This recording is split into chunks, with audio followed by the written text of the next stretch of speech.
సరే మీరు కంప్లైంట్ ఇచ్చారు కదా, మీకు ఏ విధంగా థ్రెట్ ఉందండి?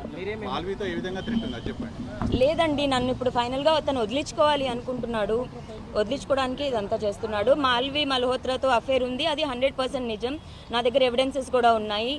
అతను ఒకవేళ డైరెక్ట్గా నేను ఇంకో అమ్మాయితో అఫేర్ ఉంది నాకు అని చెప్పున్నా నేను వదిలేసేదాన్ని. కానీ నన్ను తప్పుడు దాన్ని చేసి అతను వెళ్ళిపోతే నేను బతకలేను సొసైటీలో తలెత్తుకొని. ఈ డ్రగ్స్ కేసుకి దానికి కూడా నాకు సంబంధం లేదు. ఒక అమ్మాయిగా నేను ఎంత భరించకూడదో అంత భరించి హెల్త్ చూసి వస్తున్నాను.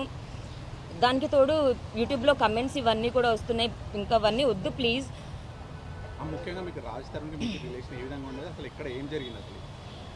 మేము ఒక 14 years నుంచి రిలేషన్షిప్లో ఉన్నామండి.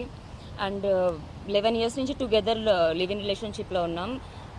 గుడిలో తాళి కట్టడం అయితే జరిగింది. కాకపోతే పెద్దవాళ్ళ లవ్